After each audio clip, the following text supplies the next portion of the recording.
stress is anything that hurts the body. Sometimes worry hurts the body because worry creates a different, let's say, damaging body chemistry type of compound, and that hurts the body. Anything that hurts the body is called stress. Sometimes very hard work, especially when you're doing something you don't like. Now, what is the strongest stress or the worst stress? We mentioned it before. There are three major stressors that hurt the body the most. First is, we mentioned, guilt complex, meaning doing something wrong and you knowing that you're doing it and you keep on doing it. That's stressor number one, the one that hurts the most. They're blaming cancer and AIDS for that one. Now, usually stress hurts your immune system. The stronger the stress, the more that the immune system gets hurt. So the most hurtful one, remember, is guilt complex. Now the second one, stressor number two, it is good to be reminded, is having lost something of great value and unable to replace it. Now that is stressor number two that hurts the body the most. Again, keep in mind that stress weakens or hurts your immune system. Stressor number three is working or living under conditions that you hate, but you must continue. Like it or not, you need to continue. That is stressor number three of the three major ones.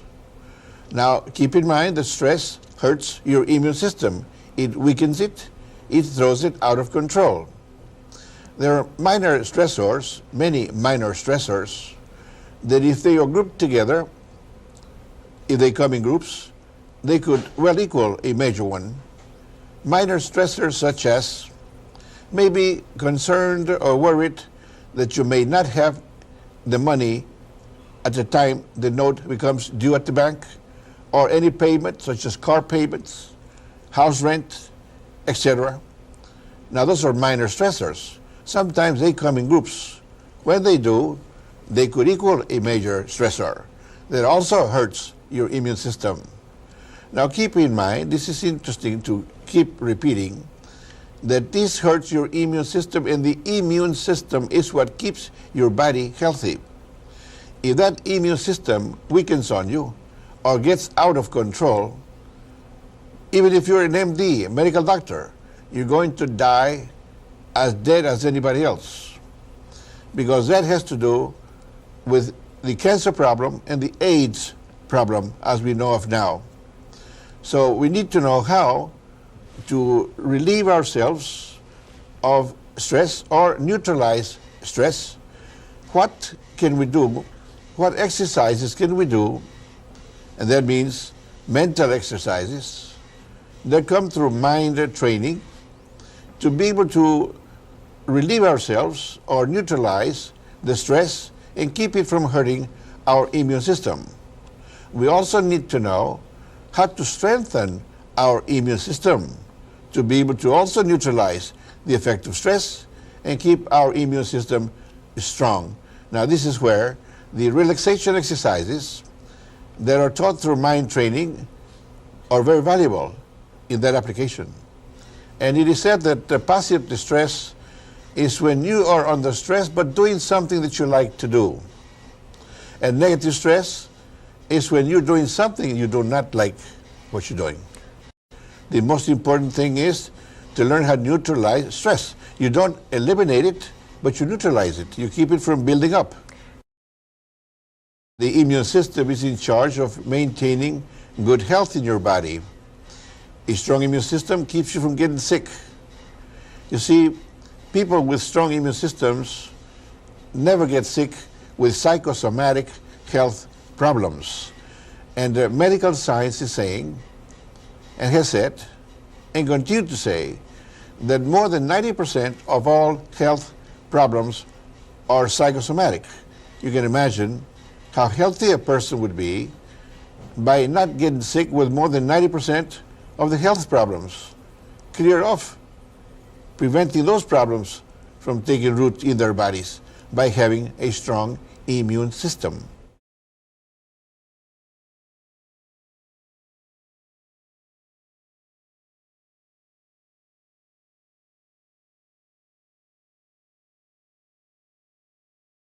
When we talk about the mind, we talk about spiritual things, you see. And religion is practiced through the spiritual part of the human being. The spiritual part of the human being is the mental processes. Mind is considered spiritual. So we talk about spiritual things, but spiritual things is what are needed, or activities is what is needed to practice religion. Religion is how you pray to your God. Well, we're not indicating how you should pray to your God. We're saying how you should use your mind. Now, after you learn to use your mind, you can find your own ways of applying it in praying with your God, you see. But actually, sometimes it's a very confusing thing. There are arguments now, for instance, that they're saying, and you hear every Sunday on these television preachers, Sunday television preachers, talking about God all over the place. And some say, God told me last night, and God talked to me, and God indicates this and so forth, and God goes around. And it seems like they have God on this planet, tied to this planet only. It seems like God is so busy taking care of this planet that He's not taking care of the rest of the universe. Can you imagine? This planet is one of several of a solar system, and this solar system is one of 250 million in our baby galaxy, and there are giant galaxies, millions of giant galaxies in the universe. Can you imagine these people tying God to planet Earth and not giving God a chance to take care of the rest of the universe?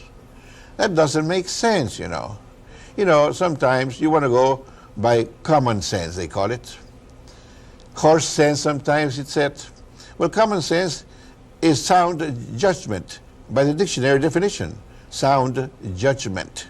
Well, common sense indicates that this could not be. God, if God created the whole universe, is taking care of the whole universe. Billions of galaxies, giant galaxies, not only our baby galaxy that contains only 250 million solar systems, not only this one, not only the planet Earth, you know. There's so much to be done in the universe. But again, people are saying that God is here, God is there, and they talk about God as though He's tied down to planet Earth. Well, we really do not know what we mean by God. We sometimes want to think, if we use sound judgment, common sense, it does not make sense that only one entity should take care of the whole universe. Because if so, then why did this one entity, the so-called God, needed us to do something on planet Earth? If God could have done it by Himself or herself, whatever you want to call it, then we would not be needed. So actually, we were created by a power known as God. We say as God, by a power known as God, to take care of the needs of this planet. Because God is too busy doing other things. I mean, that's a concept that comes through sound judgment, common sense. Another thing is that some have said there are many entities assigned by God to take care of other dimensions or planes of existence, like we have been assigned to take care of planet Earth. Now, those concepts, sound judgment, make more sense, really. Because let's say that the supreme intelligence that governs over the whole universe, we sometimes call it the highest of all high intelligences, the supreme high intelligence. Now, so intelligent that it takes care of other galaxies by assigning others to take care of them, like we have been assigned to take care of planet Earth. So some believe that this supreme intelligence that reigns over the whole universe has assigned other intelligences to take care of groups of galaxies, others to take care of one galaxy or one group of galaxies, or simply one galaxy, like our galaxy. And again, another intelligence assigned to take care of planet Earth. Well, when this makes more sense, because that intelligence we call God, because it is connected to the supreme intelligence. So there is a hierarchy, some say, believe, there is a hierarchy of intelligences. Some lower, some higher. The supreme is the highest. But lesser ones are assigned to lesser obligations, or let's say narrower needs to supervise over, and one is assigned to take care of planet Earth. Now that could be the God we talk about. God told me so, God this, God that. But then again, there's 5 billion of us. Here we go. How can the one entity be in 5 billion places, taking care of 5 billion different questions if we ask all at the same time? Again, common sense, sound judgment indicates, and some are saying that our conscience is our local or permanent or individual personal God. Our conscience is spiritual. It deals in the spiritual world, meaning in the invisible world. Our conscience is what tells us to do or not to do what we attempt to do. If it's wrong, our conscience tells us it's wrong. Now, if we go against our conscience tells you not to do it, and you do it, this is stressor number 1, remember? This builds up a guilt complex, because I'm not minding my God, my personal God, my conscience. Now, my conscience is what provokes or prevents or creates or is involved in producing consciousness, awareness of existing on this planet. Now, sometimes you start thinking, well, who assigned me to this planet? What am I good for? I came by the same method, by the same means, for the same purpose, and I know that my life is going to end someday. We're not here for a permanent stay. Our life is not eternal, our life on this planet. We know that we are right now, it is said, 5 billion. But we have not been 5 billion all the time. It's increasing. Now, where are these extra ones coming from? Maybe from another plane of existence, in same space, from another dimension. Some are saying that our set of senses, so-called physical, biological senses, sense of sight, sense of touch, and so forth and so on, sense of seeing, hearing, and so forth, sense of smell, and so forth, are limited. Limited to perceive information in a very limited manner.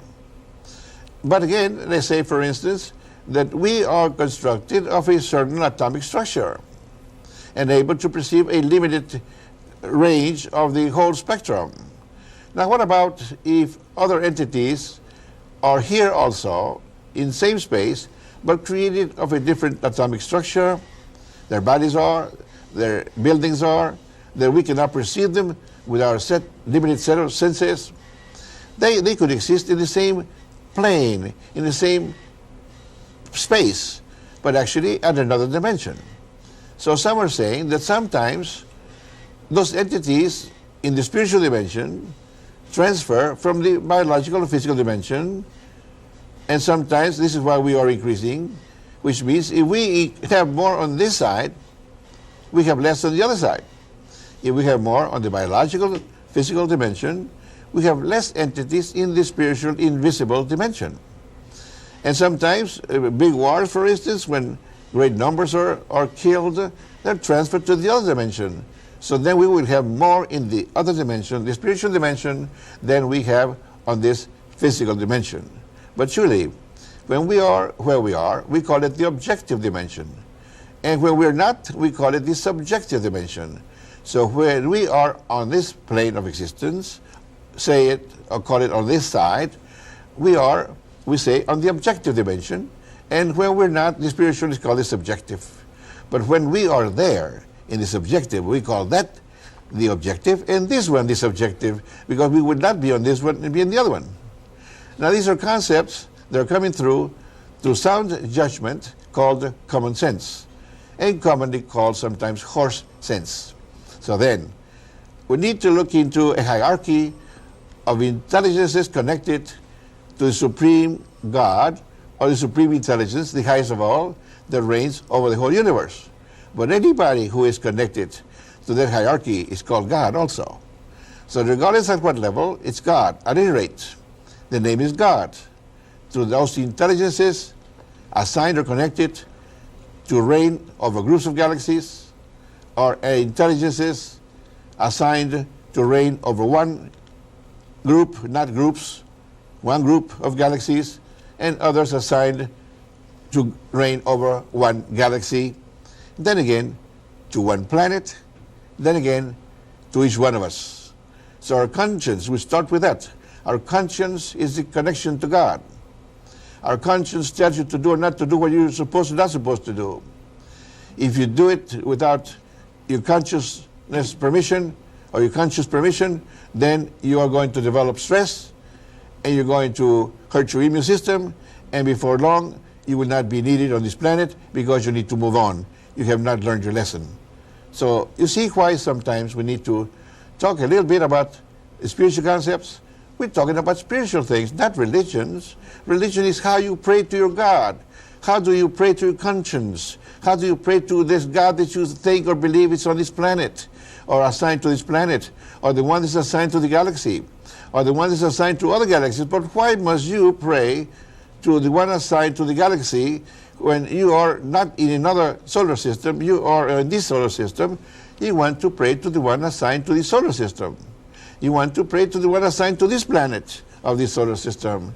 You want to pray to the one assigned to you, your personal connection to God, your conscience. So keep in mind that not to do what your conscience tells you not to do, and to do what you permit it by your conscience to do. And then you play it safe and keep away from strengthening keep away from creating the stress that hurts your immune system, and stay healthy, because healthy people help God, your personal, your planetary God, your solar system God, your galaxy God, the supreme God of the whole universe. Happy, because you're doing what you're supposed to do. Take care of this planet and don't destroy it, and try your best to convert it into a paradise. And this is what common sense, sound judgment is saying.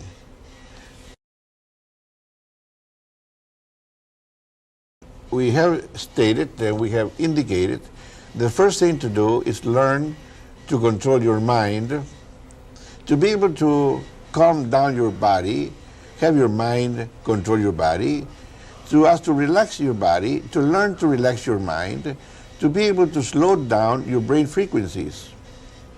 You see, your brain frequency means your brain vibration, which means your brain vibrates so many times per second, like your heart beats so many times per minute. So we know this. Now we know where our brain is functioning or vibrating when we are awake and taking care of our business, our daily chores. Then we know at what vibration rate the brain needs to be at to be able to learn to use the subconscious consciously.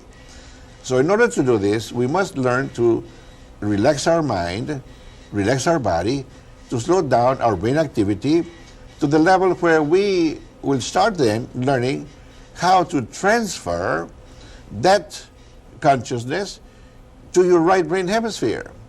You see, at a certain frequency, we're doing our thinking with our left brain hemisphere. At a different frequency of brain activity, brain vibrations, we are attuned or connected, our mind is connected to the right brain hemisphere. And the left brain hemisphere reigns in the physical world. The right brain hemisphere reigns in the spiritual world. So, talking about prayer, prayer should be done with the right brain hemisphere. In the spiritual world, this is where the spiritual entities exist. This is where what we call God exists, or the intelligences we call God exists. It's high intelligence, meaning higher than ours. And this is what we want to communicate with sometimes, to be able to do what we're supposed to do, or consult and then judge That's what we're supposed to do.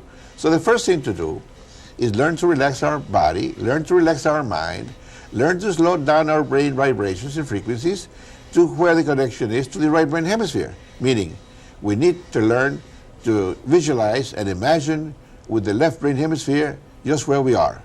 Then we need to continue learning to visualize and imagine at the point where the rate of vibrations opens the door to using the right brain hemisphere. Then we need to know how to transfer from the left to the right once we find the door where this takes place. Then we will continue to learn to visualize and imagine with the right one then. Now that's where we use our spiritual faculties for whatever purpose you desire, including prayer. In this new book, Creative Coincidences, Jose Silva, founder of the Silva Mind Control Method, reveals how you can start influencing the coincidences in your life. It's available from booksellers worldwide, so get your copy today and get started tonight influencing the coincidences in your life to lead you to more success in your personal and business life.